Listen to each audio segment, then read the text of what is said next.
dan, uvaženi gledalci, emisija Grad koji volim. Moja je velika čast i zadovoljstvo da ugostim moga kuća, Aleksandra Sašu Suva Ivanovića. Ovo su 3 imena i 4. prezime. Dobar dan, dobrodošao. Hvala na pozivu, samo ću da ti ispravim, nije Aleksandar, samo Saša Ivanović. Hvala vam na pozivu i drago mi je što sam gost u tvojoj emisiji.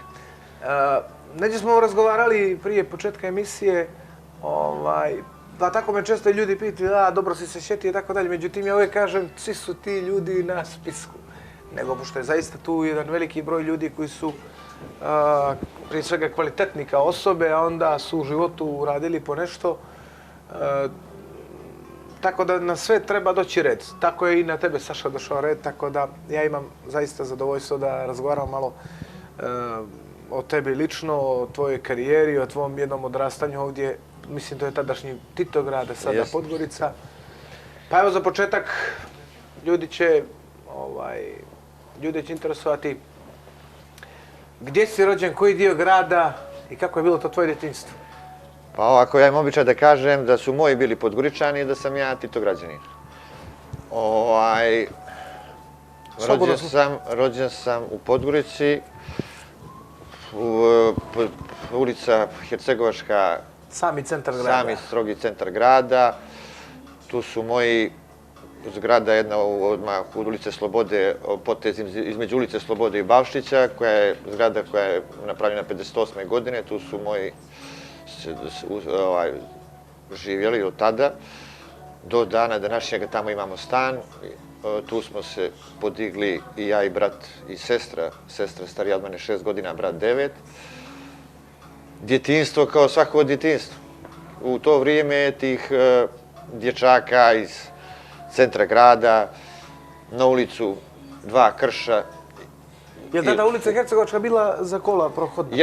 Jeste. Tada, ali smo mi tada je normalno bilo mnogo manje saobraćaja, posebno u večernjim časovima, onda smo igrali često tu na male guliće lopte, pa je bilo jedno vrijeme ulicu Slobode koja je bila isto od 5 sati zatvorena za saobraćaj i onaj dio tamo gdje najmanje je bilo šetača, dijelo gdje od poslastičarnice Hamza do kafića Torza, tu je tada bilo najmanje i tu smo često igrali naveče fudbala, dok je neko od komšija ne pozove miliciju, onda milicija dođe i od nas počera.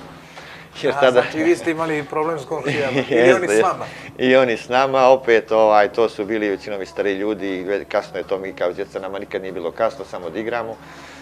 I tu smo, kao normalno, učio sam u osnovnu školu Branko Božović, to je sad gdje je muzička škola Vasa Pavić. To su bile 2 osnovne škole, Branko Božović i Savo Pejanović, jedna do druge. Branko Božović je sad u Zagoriču? Branko Božović je tada sad u Zagoriču, tada je Zagorič nije imao školu, tada osnovnu, nego su baš dosta tih, da kažem, tada dječaka učilo u Zagoriču u Branko Božović školu. I u Savo Pejanović, to su im bile najbliže škole otprilike. Rekao si s početka, ispravit ću te i samo sam se prekinuo da ćeš reći ne, nisam ja Ivanović iz Kuča. A ti si stari rekao da nisi Aleksandar, nego samo Saša. I onda mi je pao kamen sa srca. Tako je nama Kučima. Samo da nas tu ljudi ne ispravljaju. Šalim se, naravno. Ali Ivanovići su, da ne preskočimo i to, opet da kažemo su Ivanovići jedno jako veliko bratstvo, a tvoji su, čini mi se, iz Doljana. Moji su starinom sa Sjenica. Sa Sjenica iz više Doljana, sa Sjenica, nažalost, tamo nemamo ništa. Djed moj i njihova braća su u Podgoricu odavno, tako da, nažalost, tamo nemam ništa. Nemam ni neke bližnje rođake tamo, većinom su moj djed i njegova ta braća i to oni su većinom u Podgoricu se nastanili tad u to vrijeme kad je to bilo, ne znam. Tako da, iz Kuča sam, sa zadovoljstvom sam igrao dugo godina na kučke igre. Jeste, i komu? Igrao za razna sela, jedino za moje nisam igrao jer nije bilo ekipe, ali sam igrao za razna i za Momče, i za Oraovo, i za Medun, i za, tako igrao sam za neka razna sela. Moj prijatelj Čedo Jović me tada poveo i onda... Veliki Čedo Jović. Ome za Momče sam igrao 3-4 godine, 5. Najsimpatičniji policajac, moramo reći, u Podgorici. Jeste. Naš drug. I Srđe Vujošević i Slaven Vujošević sam poveli, ja plus sam igrao za Oraovo, braća Laković kad sam igrao za Medun. I tako, sa zadovoljstvom sam tamo igrao, lijepo je bilo druženje i baš lijepo, vikendom se išlo i tako, baš lijepo je bilo.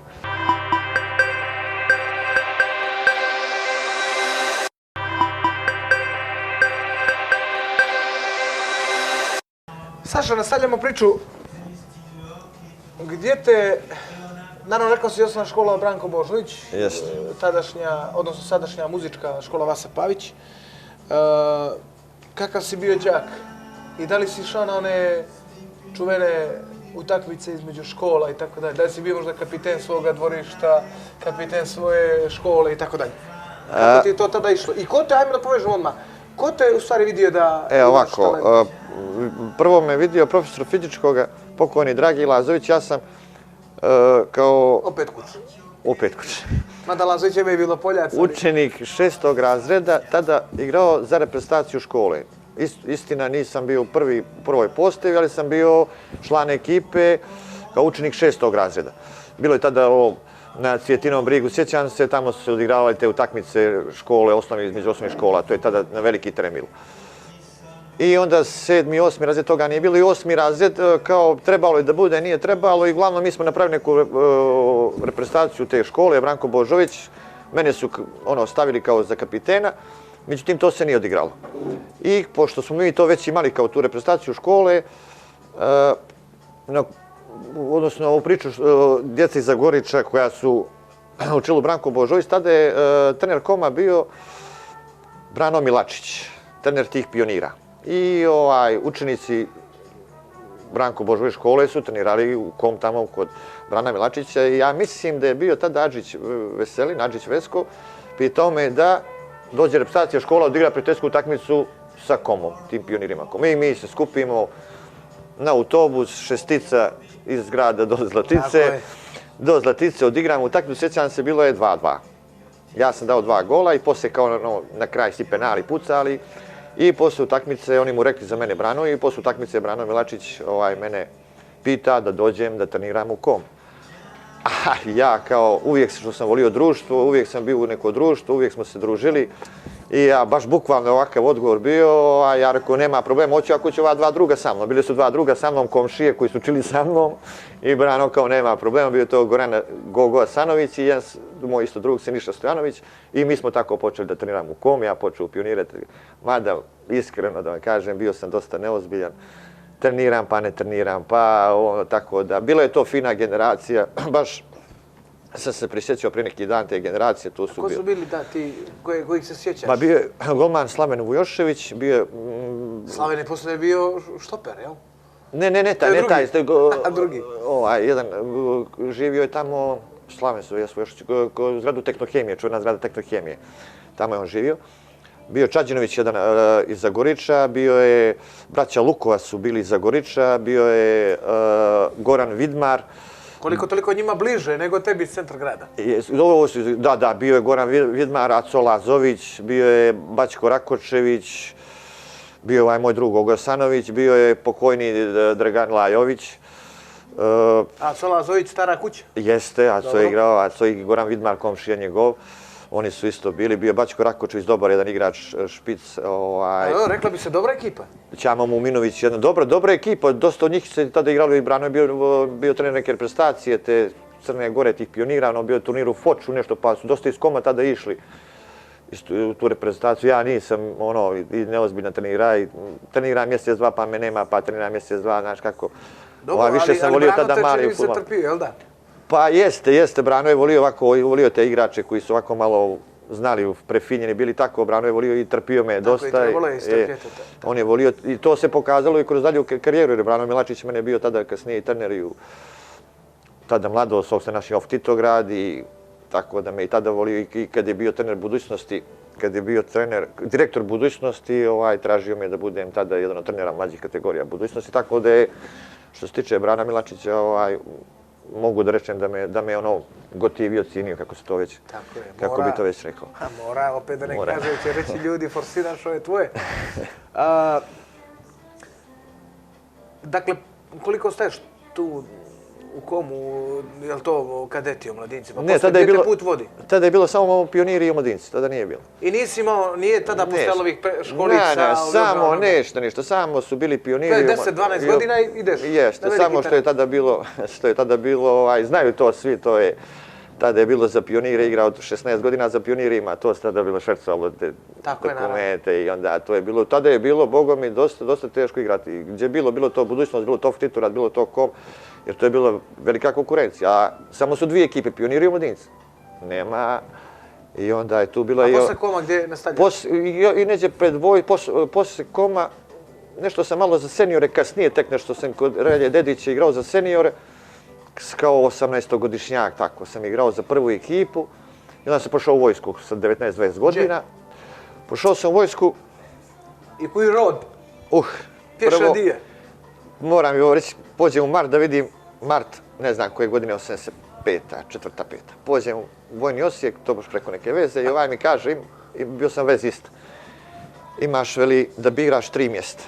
Sinj, Samobor, Sinj dolje u Hrvatsku, Samobor, gore i Skoplje. Oli južno, oli zapad. Ima, rekao, što u Mađarsku, rekao, pitamo ga, još mi rekao, tamo treba. I tu nisam. Samo što bliže Podgorici, jel? Međutim, već u jul mjesec već mi je bilo ovo da frka, hoću da idem. Šta si izabrao? Izabrao sam plava, sam bio u Sombor. Ali s tim da imam ja odmah imao kombinaciju u Somboru, 2 mjeseca i 20 dana ta obuka plavci i normalno posle, kada svi mi što smo voljeli u Beograd, smo u Beograd, jer tada nije moglo u Podgoricu.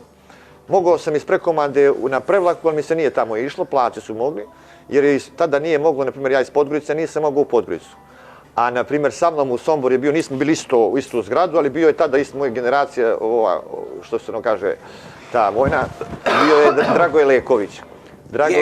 Dragoje Leković, on je uspio da dođe u Podgoricu iz Sombora. On je tamo, i tako u vojsku. A hoću te pitat, Suvo, normalno, tada si mlad. 20 godina, dakle, ne razmišljaš sad nešto premnogo da gledaš znamenitosti, ali kakav je utisak na tebe ostavio možda jedan od najljepših gradova u Srbiji, a to je Sombor. Ti ljudi, ravnika, ravna linija, uvijek tamburice, pjesma. Znaš i kako, mi čari Sombora ti ne možeš da osjetiš. Iz kog razloga? Prave te što ti kažeš. Jer mi smo kasarna bili između Sombora i Apatina. I sad, na primjer, nemam pojma, 10 km, 12, i ti izađeš, ti moraš u 11 biti u kasarnu. Ti si tamo do 10. A tamo do 10, dok ti pođeš na autobus, dok se vratiš, ti moraš u kasarnu biti u 11. Tako da mi ništa nisu mnogo osjetili, a ja pravo trečem tu u vojsku nešto. Mene je to bilo gubljenje vremena, tako da nisam, eto, no, znaš, na silu, što se kaže, nije interesovalo. A hoću nakon 40 godina, kako sad gledaš na vojsku, je li ti valjala? Isto, ne. U bilo čemu? Ne, godinu dana izgubio život. Zašto mi je valjalo? Što, 3 puta sam pucali iz puške i na one aparate koje zaboraviš posle mjesec dana što znači i kako znači vezista. Kao vezista, da. Što li aparati iz 50. godina, 40. Što mi znači? Što sam bio na stražu 20 dana na minus 50 ili to, u Beogradu minus 20. Tamo ti zimomoran, a zima ogromna tamo. Kak? Gubljenje, godinu dana gubljenje vremena. Jesi li išta lijepo tamo doživio? Ništa. Jesam u Beogradu dosta stvari lijepih, ali... Sombora, baš me Sombor. Ne, kako, to je kratko bilo, 2 mjeseca, to izađeš, mi smo 4 puta izašli, što vidiš ti one ulice ravne, sve ravno. I samo se kose, poprečke. Samo se kose, bio neki bilijar, tamo smo išli na bilijar, malo na kafić, pijemo i nazad. Ti je stano neki drugi iz vojničkih dana, do dana danas? Pa skoro sam se, posle 30 godina, eto, preko ovih društvenih mreža s jednim prijateljem čuo, čuo preko Facebooka, Šikman Goran iz Prijedora, vidim u Njemačku je i tako, dogovorili smo se nekako da budemo prilike. U Beogradu smo imali, nas 4 smo bili, igrom slučajeva, posle su ne zvali Jugoslaviju malom, igrom slučajeva, sasvim spontano smo se družili, Dukić Miroslav iz Beograda, a naš čovjek, Dukić. Ja iz Podgorice, Šubre Milivo iz Hvara i ovaj iz Bosne, Šikman Gora. Naš 4 se nismo razdvajali, Bosna, Hrvatska, Srbija, Crna Gora. A jeste li igrali fudbala, da si se i tamo pokazivao i dokazivao? Bilo je toga, dođem ja prvi dan u Beograd, ne znam u koju sam državao, ne znam li u Beograd, u vojsku. I sad su bili tu stari vojnici u tu sobu i tamo te dvije sobe i oni su svaki dan bili, su dva velika poligona tamo u tu kasarnu na Banjicu za mali fudbal, za baš onaj mali fudbal na goliće male i oni, ti stari vojnici su svako poslijepodne igrali mali fudbal. I mi došli i pošto je ovaj Dukić bio sa mnom u Sombor i zajedno u Beograd, njega su i znali pošto on živi u Beogradu. I kao, hoćete li da igrate fudbal popodne, i ovaj Dukić je znao da sam ja igrao fudbal, ali nikad nisam igrao u Sombor. Kaže, a hoćemo, ako ste dobri, ovaj Crnogorac, ajde, oni mislili naš gušteri, ja, patike vojničke, onaj šos vojnički, majica, ne igra mi se, ajde da, Da ispoštuješ. I oni već tamo, znaš kako ti je kao u vojsku, mi igramo, mi dobri, mi ispuštinite se ja dolje s njima, a još na male guliće, što čitavi život sam igrao male guliće, od početka do Njegošev parku, sa Openoviško, u Novom Sto smo na male guliće igrali. I mi dolje igramo. I za moju, da rečem, nesreću uzmem. Znači, uzmem loptu, sve izribam godam, uzmem loptu, posle mi nije bilo opstanka, svako popodne sam morao da igram fudbal. Ne mogu da odmorim, ne mogu da zaspijem, morao sam s njima da igram lopte. Mogu to zove starije, ali? Što oni već tu, stariji su oni to bili, baš tu je bilo 5-6... Oni te kaparišu. Bilo je tu 5-6 momaka koji su u vojsku, posle tada je bilo, možeš da završiš fakultet i posle fakulteta ideš u vojsku. Znači nisi morao odmah posle srednje škole, neko upiše fakultet i krene da studira redovno, tek kad završi fakultet obavezan ide u vojsku. I tu su baš bili 5-6 momaka koji su, tad u to vrijeme to bilo oni po 27-8 godina, ja 20, opet razlika bilo. I oni su tu tamo bili kao domaćini, oni su igrali lopte i da sam morao svako popodne da idem da igram lopte s njima. Odlična priča. Posle vojske, dolazak u Podgoricu. A posle vojske obećao sam mome, prije svega prijatelju, pa onda treneru, Antu Berišiću, tada je vodio grafičar. Znači, grafičar, tu sam malo bio grafičar, trenirao, igrao. 87. Tada su igrali Ramo Ramović, Saljo Sahatlić, Ilija Vukčević, Živko Stojanović, Žile Savović, Mujo Koljenović. Ja sam bio najmlađi, to su bili momci po 27-8 godina. Ratko Terzić, branio Miroslav Đolović, čuveni golman Tehnohemije i tako. Tu sam bio godinu i po. Došao je Duco Bilica u Ribnicu. Zvao me, onda sam igrao malo u Ribnicu. Kao trener? Kao trener, bio trener Ribnice. Tu sam bio u Ribnicu, isto jedno godinu, dvije, malo više, Bogom. Poslije je došao čak, poslije je Ante Berišić došao u Ribnicu i tu sam bio do 91. druge godine. To je ona priča, kad smo se ja i Tinezije prije sreli, kad si radio neku reportažu u Ribnici, kad su pomenuli kao najviše uspješnici se vežu za Brana Milačića Ribnica. Međutim, Brano Milačić, kad je bio trener Ribnice, svaka čast, on je u okviru Crne Gore vodio Ribnicu. A 91. godine Ribnica je igrala u Međurepubličku ligu. Znači, Ribnica je igrala i sa Šumadijom, i sa Mladost iz Lučana, i sa Polim iz Prijepolja, i sa Trepčom iz Kosovske Mitrovice, i sa Rudarom iz Starog Trga, i Budućnost. Znači, to su bili veći uspjesi tada i smo ušli u savezni rang. I te godine u taj savezni rang Međurepubličke lige ja dam pa sad ne sjećam se tačnu cifru, ali 24 gola 5 sam dao i namjestio dosta. I tada je došao za trenera budućnosti Dimitrije pokojni Dimo Mitrović i zvali su me u budućnost. 91. druga godina, druga, tako.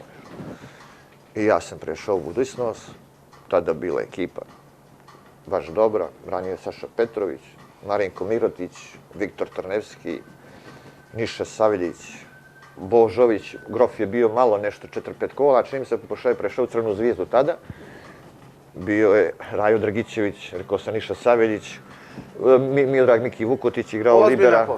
Jeste, Bato Barac, Mio Radulović, braća Mijović, Konstantin Ognjanović, koji je bio tu još, Leković Željko iz Bara, Slobodan Šćepanović, što je posle Čukarički bio Slobo, Drago Maraš, Đuro,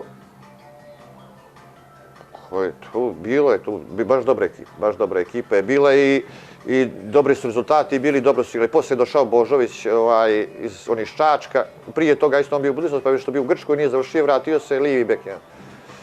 Tako da je Dimo Mitrović sada vodio budućnost i Bogom mi dobro su se igrali.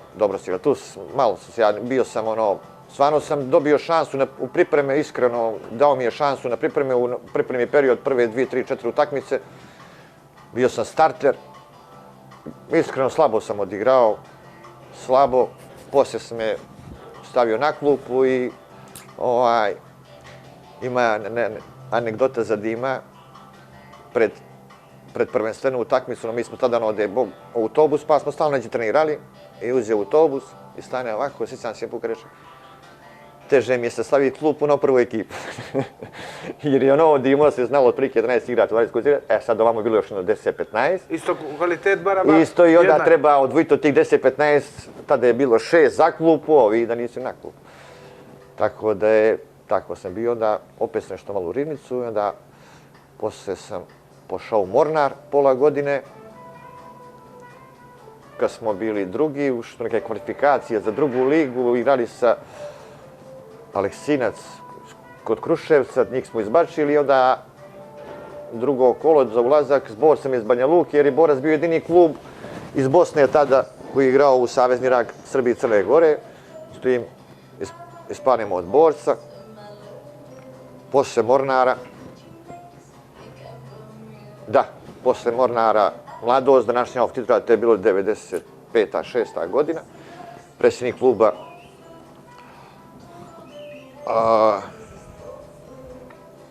Radunović, Marko Radunović, predsjednik kluba. Tu mi se jedna stvar desila koja mi je bila izuzetno draga. Titula je prije toga vodio Janko Miročić, a ja sam igrao, u Rivnicu sam posle toga isto igrao. I neđe na utakmicu Rivnica, bili smo na pripreme, Rivnica, Mladost, zajedno u Kolašin i nešto se Janko, na utakmicu ja sam isto bio, potpuno sam drugi na utakmicu, neko ovako privatni život, ne volim da gubim, ne volim, dosta sam nervozan bio i nešto se i Janko, da je Bog i on nervozan i nešto se baš dobro tu ja i on zakačimo i posvađamo. Što su baš dobro. Nije bilo nekog fizičkog kontakta, ali se baš dobro posvađamo, bili su tu teške riječi. Što se sve dešava, jel? Što se i dešava, još pripremi period Kolašini i što se dešava, prošlu godinu mi ne pričamo, godinu, dvije, ne pričamo uopšte ništa. I sjećam se, tačno sedio sam u kafić, tada na ćošak Njegoševe, Bajica i dan danas se zove Bajica i Marko Radunović dolazi da me zove u Mladost. I kaže mi ovako, hoću ti reći, sad sam sjedio s Jankom Miročevićem, drugi put da ga pitam da nastavi, nije htio. I ja sam ga pitao, Janko, hoću da uđem u drugu ligu, možeš mi ti dati 4-5 igrača koji bi doveo u Mladost da uđem u drugu ligu. Prvi su ili na spisak bili bio ti. Janko me prvoga stavio na spisak, tako da mi je to baš drago bilo, jako nismo pričali, baš smo se dobro posvađali, stavio je Marka, To je Janko. Jeste, svakako, drago mi je tada bilo, tako mi je Marko prenio i normalno ja sam tada 2 godine igrao u Mladosti i ušli smo u drugu ligu, posle Mladosti ide Zeta. Da, u Zeti se možda stavio nekako najbolji utisak, ali hoću da kažem da pogotovo danas mladi igrači ne umiju ili neće ili ne mogu da shvate, se zavisi kako ima kapacitet. Da relacija trener-igrač uvijek se desi, kao što i sam znaš i tebi se desilo možda 100.000 puta, da dođe mali moment nervoze kad su pripreme, pogotovo ako su još suvi treninzi, pa da je onda nekad igraču ili treneru kriv igrač ili igraču trener. Danas mladi momci neće to da shvate, kažem ili ne mogu ili ne žele, nego uvijek trener kriv i tako dalje. Roditelji, što je još gore, a doći ćemo, jako na vrijeme neumitno teče, ali doći ćemo i do priče o Areni, o klubu gdje si ti držiš dirigentsku palicu. Jedan jako kvalitetan i koristan rad, ali hoću sad da te pitam jednu stvar. Čitam negdje, pošto ova emisija će biti malo kasnije u odnosu na moment kada je početak priprema budućnosti fudbalskog kluba i Branko Brnović je izjavio jednu surovu istinu, ali jeste istina, da danas izgleda više nije čast igračima da igraju za budućnost. Nude se koliko toliko bolji u svojim mladim igračima nego u drugim klubovima, jer budućnost jeste institucija, međutim, neće ljudi mladi da dolaze. Hoću da te pitam, osim te jedne kratke epizode tvoje u budućnosti, zašto misliš da nije bilo mjesta u onoj budućnosti, u vremenu kad si igrao za Zetu, a nisi recimo u budućnosti? Je li neko bio konkretniji, brži u dogovoru? Prva stvar, ovo što si pomenuo, ja posebno to me iritira, to i budućnost je stvarno institucija. Znači, ja sam rođen 100 metara, 120 ili 150 od stadiona. Ja kad sam bio 10-godišnjak, 13-godišnjak, 14-godišnjak, ja sam imao plavobile, što mi majka sašila plavobile pantalone, plavobili dres i valjda smo u kući imali dva barjaka, dvije zastave, tada je barjak bio zastava plavobila. Ja sam od malena na stadion išao volio, znači ja kad sam debitovao protiv Radničkog iz Novog Beograda na stadionu pod Goricom, protiv budućnosti, znači ja posle utakmice dobili smo stvarno 4-2, sjećam se, 4-2 je bilo. Znači, nije bilo srećnijega čovjeka na svijetu od mene, što sam igrao za budućnost. Znači, to su neke stvari koje, međutim, vremena se mijenjaju. Još ovo da ti kažem, ja opet kažem, pričam ovo što su mene rekli. Znači, ništa ja konkretno. Ja sam igrao u KOM, trebao da igram u KOM. I mi smo bili druga liga, tada. U budućnosti je bila druga liga. Trka za prvo mjesto, ko će dođe u prvu ligu. Jedan čovjek mi je rekao sam ovijama iz budućnosti, dovedite Suva i Miloša Krstajića. Miloš je branio, ja sam igrao. Uđite u prvu ligu, oslabit ćete KOM, za platu igru, tamo dođe za platu. A ne kao on je stariji, on je već stariji. Dovedite ga, pa uđite u prvu ligu i rečite čovjeku hvala, doviđenja. I pitao mene, bili ti tada prešao? Normalno da bi. Što se desilo? Druga liga, KOM budućnost, KOM prvi, ja ne znam, 20 bodova smo im pobjegli. I KOM je ušao u prvu ligu, budućnost, izvanredna generacija budućnosti. Ali trebao im je jedan iskusni igrač ili 2-3 iskusna igrača. To su bili mladi momci, i Purović, i Igor Buzanović, i Vujović, i Risto Lakić, i što su posle svi iskusni. Trebao im je tada možda jedan iskusni igrač i plus oslabili bi konkurenta. Budućnost je tu, ali za to je budućnost platila debelo trenere, tada su bili 2 trenera, debelo ih je platila i ko sam i to čuo, odlično su tada bili to napravili. E, to vam kažem, budućnost dosta puta, evo, ne sad zbog mene, nije ti sad, ali opet to je, dosta puta su vukli neke pogrešne korake. Dobro, sad nije ni to sad strašno. Da, upravo se, ali možda i to dovelo da budućnost bude u takvoj situaciji kakva je danas. Jer mi ne računamo da kad počnu kola nizbrdo, ona moraju negdje da završe. Tako, ako je budućnost, ja ovo sa jednom gorčinom pričam, jer je budućnost klub iz mog grada i ja sam kao tinejdžer navijao za budućnost i išao na tadašnju južnu tribinu i ima tu dosta stvari koje su u stvari da nas omladina ispašta koja je igra u budućnosti. Zato što su vjerojatno bila neka pogrešna politika upravljanja kluba i tako dalje. Nadam se da će sad ova nova uprava... Rade, vidim, ima pomaka i u mlađim selekcijama i se malo angažovanije radi to. Ali mislim da treba, Saša, u budućnosti imati jednog profesionalnog i diplomiranog sportskog psihologa. Sa djecom mora, s omladinom mora se razgovara. Ne može ona gazi tamo na lepoticu, što bi rekli da radci. Je li dovoljan jedan? 3-4, nebitno, ali oni čim odigraju jednu takmicu, ako da 2 dobra pasa, ne daj Bože gol, on više ne ide ulicom, on leti, on levitira pod Goricom i nikomu rava nije. A u stvari u velikim klubovima čovjek se cijelu karijeru dokazuje. Čitavu karijeru. Aj ti sad ovim našim to objasni. Ja sam s 35-36 godina ja se dokazivao. Doći do toga. Upravo mogu sad.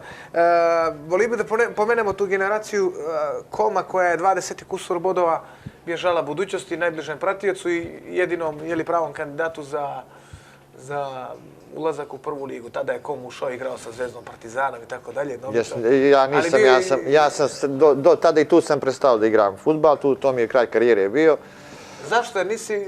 A imao sam već, ja koliko mogu sam realan. Znači ja sam već tu imao 37 ili 38 godina.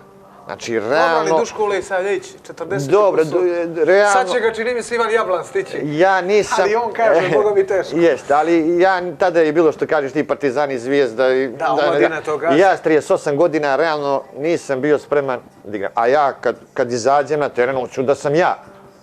Da, tako sad si igrao. ne kažem, sad ne, ali da već 38 godina, to je neozbiljno i bilo bi možda neozbiljno i mučenje i nešto na silu, a ja kad nešto na silu radim, nije to. Dobro. Tako da sam bio realan oko tih stvari, imao sam i prije te godine, imao sam odmah ponudu da budem trener, u stvari pomoćnik Dejanu Vukićeviću u Zetu, to da isto Zeta bila prva liga i ja sam to prekinuo, 38 godina, imao sam i prije toga, ali htio sam još da igram. I s Komom da uđem, jer sam s Komom iz treće u drugu ligu, iz druge u prvu. Čekaj, tu su treneri bili Ranko i Bačko Milić. Ranko, Bačko Milić. Kakav tandem. To je bilo... Braća, upravo svi su To je bilo, dobro, dobra atmosfera bila. Edo Lekić. Ti, Slaven Vujošević. Slaven, Šuškavčević, Krstajić, Karle. A Belović je bio mlađi. Belović je rezerv bio, Karle. Bio čak i Džogo tu, čini mi se. Ne, nije Džogo je posle bio, ja mislim u prvu ligu, Džogo je posle bio. Bio je Neško Kaluđerović, bio je Lento Camaj, bio je Mijović, Marko Mijović, bio je Indir Toskić, ja... Strašna ekipa. Slaven Šuškačević, njega sam rekao, da ne zaboravim koga. Od ovih mlađih, ja mislim da je bio možda Rade Petrović. Od mlađih je bio Bojan Ivanović, što je igrao Rudar i Mogren i to. Bojan je bio ispod 21, bio je Ivan Milić ispod 21 i bio je Neđeljko Vlahović isto ispod 21, tada je bilo 2-3. Neđo, tako. Bio je desni bek, kako se... Ne mogu se sjetiti, zaboravim ponekoga. Da nije bio Dražen Milić možda? Ne, Dražen poslije, Dražen sve govorio, Dražen, ja u Zetu, Dražen u kom, ja izađe Zeta je Dražen sve govorio kako... Kako te prati moj su? Kako ne mogu da se sastavim s tobom, Dražen Milić me volio, ali kako nisi se sastavio s tobom? Ja pamtim te utakmice, recimo, pamtim kad je, naravno, sudio sam, pratio sam i ja sam bio, Zeko Radlović je me negdje sudio, mislim da je upravo bio taj meč, zaboravio sam s kim, ali bio ovako. Ti si uvijek imao komande rukama i glasovne i čini mi se da su te ti mlađi momci i ovi stariji, svi su te nekako slušali. Bio si pravi komandant na sredini terena. To se počelo u Zetu. Kad sam došao u Zetu, tu je počelo. Tu su bili ti mlađi igrači, tu smo počeli treća liga i ušli smo isto tako u drugu ligu. 7-8 kola, 9 prije završetka, obezbijedili. Pa ste mogli pješice? Pa smo mogli pješice i poslije druga liga, bilo je jedno bombardovanje, tu se prekinulo u drugi dio, treće kolo, četvrto se prekinulo i te prve dvije ekipe koje su bile, to je bilo Borača, čak i Sutjeska, oni su ušli u prve lige. I sljedeće godine, to je bila najbolja godina moja u Zetu, i najbolja godina, što se kaže, možda i tu da nazovem karijeru, kad smo ušli u prvu ligu, to su stvarno tu dobro odigrali, tu su bili braća Brnović, ja, Roganović, Deo Batrović, Slaven Šuškavčević, Drakić, Beka, vamo isto Kaluđerović, Beka, Mima Mihaljević, Neško Luđević, Mima je došao u prvu ligu. I Žarić je branio, tu smo stvarno odigrali strašno, te godine sam, 99. jeste, tada je prvi put bilo da treneri i igrači glasaju za najboljeg fudbalera Crne Gore. Ja sada proglašen ubedljivo glasovima trenera prve i druge lige za najbolji igrač Crne Gore te 99. baš iz tog uspjeha koji smo napravili, velikog uspjeha. I opet si počeo tu, dobro si zakoračio. Prva godina se bira i tebe su izabrali. Ali hoću te pitam, u stvari ja se sjećam utakmice upravo budućnost Stadion pod Goricom, budućnost Kom, čini mi se večernji termin, sudija Željko Mićović, ti si igrao Bato Barac koji je te noći bio izuzetno neelektrisan, dizao je nekoliko igrača budućnosti, sudija Mićović je čini mi se bio blag čak i prema Batu Barcu, ali jedna lijepa utakmica, čini mi se 0-0 ili 1-1 da je završeno. Pamtim dobro. Ne riješili smo mi u prvenstvo. A mislim da nije bilo više njima nego komu da je bilo potrebno. Ali hoću te pitam, vezano za tvoju poziciju, Nadimak si dobio po tome zato što izgledaš, nikad problema nisi imao s kilažom. Međutim, čini mi se da danas treneri, da uporedim tvoje vrijeme i ovo danas. Danas treneri isto gledaju dijete kako je građeno, je li snažan, pa ajde ga pozadi, ako je krupan, bije dobro glavom, ajde ga naprijed. Ti si imao jednu, možda i najtežu poziciju u fudbalu, to je vezni red. Sa tako lagan kao pero, naravno, znao si da provučeš dobro kroz noge, imao si sve, ali imali su vjere u tebe. Nisi nešto čak, možda ja i grišim, ali nisi čak, Bogu hvala, imao nešto i problema s povredama. Iako kažem takve krke građe. Pa to sam skoro neđe pominjao, kako čujem momak 19 godina, ni 17, koljeno mu pošlo, meniskus, iskusku. To je mene u današnje vrijeme mnogo povreda. Koji je to razlog, ja ne znam. Tako je. Nismo ni mi nešto se sad posebno sad imali neke vitamine, tablete, čuda što sad koriste. Ali ja sam se... Niste imali suplemente? Ne, davali su za oporavak, jedan put nešto u zetu. Ja sam se povrijedio malo jače, da rečem, u 35. godinu, kad sećam se u Apatini smo igrali, stvari igrali smo utakmicu u nedelju u Crvenom Zvijezdom, tu na stadion Golubovce. Tu sam utakmicu baš dobro odigrao, bilo je teško vrijeme, kiša neka, bilo je baš teška utakmica fizički. I poslije 2 dana smo išli u Apatin da igramo kup. I avionom, onda autobusom do Apatina, pa tamo kup i sjećam se, tu sam malo istegao te ligamente, 7. i 8. minut utakmice, uklizao jednome i noga pošla, koljeno. Tada sam u Novi Sad bio kod onoga doktora, on mi rekao stignuće ligamenata, ja sam se vratio prvim avionom za Podgoricu i normalno kod našeg fizioterapeuta Ljubara Dunovića se oporavljao. Jedno mjesec i nešto dana, to je prvi put da sam ja imao neku povredu što kažeš ti, bilo je... Pa i ako se desilo, to je možda i zbog godina, je li? Jeste, 35-6 godina je to bilo. A današnje vrijeme čujem momke mlade, 21 godinu, 20 godina, te meniskus, te ligamente, te... Nema 2 godine da se vrati da igra. Jeste, to nešto zajedno. Koji je to razlog?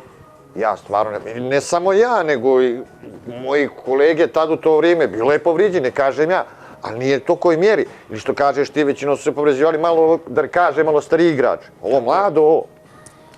Sad uporedi, još upoređujemo gdje smo mi trenirali, na stadion Cvjetni Brijeg, Pržina. Stadion budućnosti, glavni teren, jedino je bio, da kažeš, travnatu Podgoricu. Sve ostalo je bilo, posebno zimi, tu nema trave, nema ništa gdje treniraš. A posebno ko je volio mali fudbal, kao ja što sam volio, pa igraš jedan dan na beton, ispod Gorice na poligon, pa jutra dan treniraš u... Što je za koljena, naravno, i za zglobove na grđanu. I sad imaju svake uslove.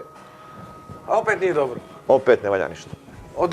Odnosno, možda mi nemamo više tih generacija kao što ste vi bili, koja je svaku priliku tražila da vježba, nego evo i danas moraju da se plaćaju posebno treneri. Vidim, sad upravo vežemo priču za Arenu i djecu koju ti vodiš i uopšte u kakvim klubovima rade i sa kakvim trenerima rade naša djeca. Dosta mi se roditelja žali da im je u pojedinim klubovima da su treninzi djeci, bez obzira što su to 9, 10, 11, 12 godina, bez obzira što su to djeca, ali mnogi nekako imaju jedan kao glavni pečat ili sijenku. Kad ih pitaš kako ide djeci, to je jednoobrazan, jednoličan trening. Dođu roditelji i polako ih hvata nervoza. Zašto im djeca rade ponedelja, srijeda, petak, ako je 3 puta, neko i 2, non stop isti treninzi. Djeca ne rade slabiju nogu. Djeca ne rade skok, udarac glavom, da imaju onu loptu koja visi i tako dalje. To u mnogim školama ne postoji. Dok određene škole, vidim, rade moderan fudbal. Pas, pas, pas, pas. Kako radi Arena? Koliko imate djece? Kako su roditelji? Da li s njima možda kontaktirate? Da oni možda se uključuju u neki rad, da daju savjet ili nešto? Ovako, mi imamo školu fudbala i imamo jednu selekciju na velikom terenu, to je. Školu fudbala imamo tu do 11-12 godina, do 11. A onda idu na veći. I ova generacija 2005. godišta, oni su na veliki teren. Što se tiče tih treninga, ne, što bi se mi rekli, ne filozofiramo. mnogo, rade djeca što ono treba da radi u tome uzrastu. To što ti kažeš. Pas, vođenje lopte, primanje, to sa raznim kombinacijama treninzima. Znači, ne sad ja vidim na internet trening i sad mene se nešto svidi, ja ga a zašto je to? Za koga je taj trening što sam ja vidio? To treba znati. Zašto, zbog čega, za koga? Onda imaš drugi problem. Zbog škola naših osnovnih, imam djecu godište, uče prije podne, uče posle podne. Da. Ovaj živi tu, pa se prebači s ovim, onaj uči. I ne možeš, mi imamo hendikep u tome uzrastu što ne mogu ja da sklopim, ako imam, lupam, 25 djece ili 30 nekog godište, 2008. I sad ja 15 koji snimim da su malo talentovniji, odvojim ih u jednu grupu, a 15 koji su manje talentovniji odvojim drugu grupu. To je kod nas nemoguće. Iz toga razloga što od tih 30, 7-8 uči u 8, 10 uči popodne u 2. Jeste, tako je. I to je jedan od razloga gdje mi ne možemo ono što želimo da njima damo. Ali tu pravimo neke kompromise, nešto odvojimo, pa gledamo, pa tako sam ja sad na Muđitis ligu svako godište, ne ja, nego naš klub, svako godište prijavili po 2 ekipe, tako da djeca što više mogu da igraju, da se ne opterete toko rezultatom. Džabe mi pričamo da djeci nemojte se opteretiti rezultatom, oni su sami po sebi opterećeni rezultatom. Tako je. Kao što smo i mi bili. I ja 4 godine predlažem na sastanke u Fudbalski savez Srednje regije, 4 godine, evo 4. godina. Čuo sam da su, izviniš da te prekidam, čuo sam da su treneri se složili da nema bodovanja i golova, ali da je savez rekao ima. Ne. Daj nam istinu. Ovako ću reći, to je prošle godine bilo. Bilo nas je 14-15, nisu bili svi na sastanak. I ja uvijek, sam tada predložio da se bakne bodovanje rezultati. I bilo je tu, i uglavnom, svi su se složili. Međutim, savez je to aminovao, otprilike ni još definitivno. Kad se izašlo napolje, tu noć ili sutradan, po riječima iz saveza zvali su ih treneri, a ne možemo mi, a nećemo mi, a bune se ovi, mi bi tabelu minovo. Bune se roditelji, prepostavljam. Ne znam ko i opet tabela. Ove godine opet sam tražio da se makne tabela, ja još ponegdje. Ista priča. Tako da to djecu i roditelje opterećuje. Svako voli da pobjedi. Ja uvijek počinjem tu priču. Ja volim strašno da pobjedim. Tako je. Znači, pa i da su klikeri u pitanju. Jeste. Ali tabela i rezultati, ja sam to ne samo pričam, ja sam to dokazao i tim što prijavljujem po 2 ekipe. Znači, nebitno. Znači, ja njima kažem, evo, prošle godine nismo ušli u play-off Republike nijednom selekcijom. Sa nijednom selekcijom. Ja sam ove godine imam više djece nego prošle. Znači, ne mora da znači, ako si ti prvi da ćeš imati više djece sljedeće godine. Mislim, ne mora, možda može, ali kod mene nije taj slučaj. Znači, prošle godine u nijednu play-off mi nismo ušli. Ni u 7, ni u 6, ni u 8. A ove godine ima 30% više djece nego prošle godine. Tako da, to je jedan od razloga gdje ne treba opterećivati djecu sa rezultatima. Lijepo je pobjediti, svako voli, ja i sam djeci kažem, ko ne voli da pobjedi, ko nema taj adrenalin da voli da pobjedi, neka batali odmah. Na PlayStationu. Ako mu je sve ravno, čime se bavi? Hoću te pitam samo, evo kraj sami. Jedan tvoj kolega je dosta mlađi, a igrao je, naravno, ja sam usudio, igrao je na poziciji štopera. Kaže da mu je milije da izgubi 1-0-2, 1-2-0, nego da pobjedi neku ekipu 10-0. I isto vodi ekipu u Đetić ligi nekoliko. I jako kvalitetno rade sa djecom, to se vidi. Uvijek se vidi kad trener dobro radi s djecom, gdje ne mora da progovori jednu riječ da svako dijete zna koji mu je posao. Pas, do gola, šut. Istina je i dalje ona koja, od kad postoji fudbala, da je najteže igrati jednostavno fudbal, kad počnemo da filozofiramo, tu nema leba. Ali on je rekao da bi možda Đetića liga trebala da se napravi, da ima jedna grupa jačih djece koja bolje shvataju fudbal, ne bolje igraju, nego bolje shvataju fudbal, i djeca koja prosječno shvataju fudbal. Jer upravo on je dobio nekoga, bio 11-12-0 a to se recimo i meni desilo, sad mislim, sramota je možda i pričati da smo mi recimo ekipa, fudbalski klub Venom koji vodi Đogora Brenović, djeci igraju, hajde kažem, solidno i dobili smo jednu ekipu koju vodi gospodin Janko Miročević. Sad šta se stvara kod djece? Mi smo dobili ekipu koju vodi sad djeca slabije znaju u odnosu na nas starije koje je Janko Miročević i ime i prezime, fudbalsko i kako hoćete u Crnoj Gori. Ali on u tom momentu nema dosta kvalitetne djece, dok neke škole druge imaju. Hoću da te pitam, da li si za to da se stvaraju te neke grupe, podgrupe, ili da igraju sva djeca onako, to je, kažu, UEFA-in sistem, svi smo zajedno, i debeli i mršavi, i koji zna i koji ne zna. Kako ti gledaš? Pa logički gledam, znači svako dijete će brže napredovati, bolje napredovati, brže. Bilo to 8 godina, 9 ili 11, ili 15, ako ima jače utakmice, što više jačih utakmica. Znači, oni će, što ima, jer to što dešavalo se mene i na veliki teren i na mali teren. Da nekoga dobijem 10-0, 11-0, 12-0 ili 15-0. Ja posle utakmice izađem prazan. Tako je. Jer ništa... Niti su tvoji što napravili... Niti sam vidio, niti mogu da vidim nešto što mi treba. Kod te djece. Znači prazan. A da izgubim ne bi volio. Znači to milije mu je da izgubi nego da dobije 11-0. Ja ne volim ni jedno ni drugo. Znači iskreno, ja ne volim ni jedno ni drugo. E sad, izgubim 1-0, a da odradi ono što otprilike to je okej. Mene se desilo, to mogu da potvrde, da primjer ova djeca posebno veliki teren. Desilo se da igru neriješeno, neko pridaju takmicu, ja im pružim ruku svijama, čestitaju. A desilo se da dobiju 4-1 ili 3-1, 4-1. Ja sam nezadovoljan. Totalno. To oni znaju. Znači, to oni znaju. Znači, što kažeš ti, dešavalo se mene, povedem na polovrijeme 5-0, ja 6-7 glavnih igrača zamijenim, jer ne volim 10-0. Probajmo ove druge, pa da ostane 5-0 i da ovi drugi dobiju šansu i tako. To kad 10-11-0, ja sam isto tu prazan. Prazan, ono, kao da nisam bio u takmicu. Jer tu ti, ako si mnogo bolji od nekoga, ti tu ne možeš da vidiš pravo. To je, ne možeš to pravo da vidiš. Bolje, logički, bolje 5 utakmica dobrih nego 20 tih 20. Da, koje je dobio. I što svi kažu i za našu reprezentaciju, i za sve, i za mlađe selekcije, malo je jakih utakmica, ta djeca od 14, 15, 16, 17. Zašto se traži da se ide na turnire, da je taj uzrast? Zašto Partizan, Zvijezda idu na 10-15 turnira godišnje po Evropi? Zašto da ne da igru? Ja sam fudbalski klub Kom upravo ide na jedan jaki turnir. Vidio sam. Ne znam koja je, mislim, kao omladinci ili kadeti. 4. i 6. godišnje. Dakle, gdje su Inter, Turska, Pioniri Petlići to idu. Oba dvije su generacije dobre.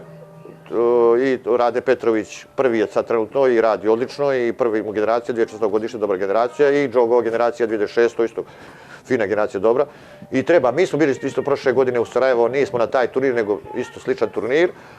Dobro je poći na turnir, da se izmjeriš s drugima, da vide djeca malo, da prošetuju, da vide da sad ne treba praviti neki bauk od toga, ali što više jakih utakmica, to je bolje za djecu. To je zakon, to je logika, to je nema. Za kraj me interesuje tvoje viđenje, neću pričati o seniorskom fudbalu, jer bez obzira što je ono istina, da Fudbalski savez Crne Gore ulaže u infrastrukturu, to je do njih, ali ne može Bogom Fudbalski savez učiti tu djecu koja će sutra biti prvotimci. Evo upravo vraćam se na to što me vrlo, ajde kažem, potreslo da nije više čast igrati u Fudbalski klub Budućnost, pa i možda i u Zetu i u Sutjesku i to su sve institucije. Dok jedan Ivan Jablane, opet ga pominjem i tu mu kapu skidam i čast dajem veliku sa 39 godina, oprostite, vraća se da igra za svoj voljeni klub sa Cetinja u Lovćen, da da svoje znanje i što više golova kako bi se Lovćen vratio na mjesto koje mu pripada. A to je da bude jedan stabilan prvoligaš. Budućnost fudbala po tebi, gledajući iz perspektive trenera tih mlađih generacija. Koliko djeca će u budućnosti znati fudbal, koliko roditelji uništavaju djecu sa pričama raznoraznim i tako dalje. Menadžeri. U odnosu na prije 3, 4, 5 godina stanje po meni ide na bolje. Iz kog razloga? Vidim budućnost, koliko mogu da vidim, budućnost na tome radi dosta. Stanje mlađih selekcija.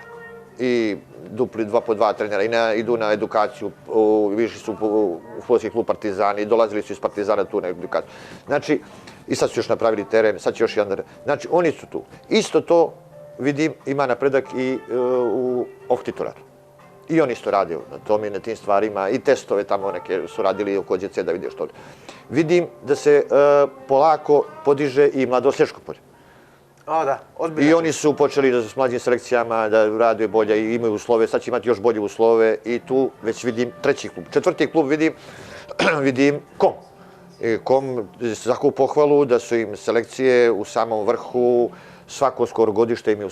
Izvini, čak je i Veljić iz KOM otišao u Partizan. Jeste, Veljić iz KOM otišao u Partizan, tako da i KOM.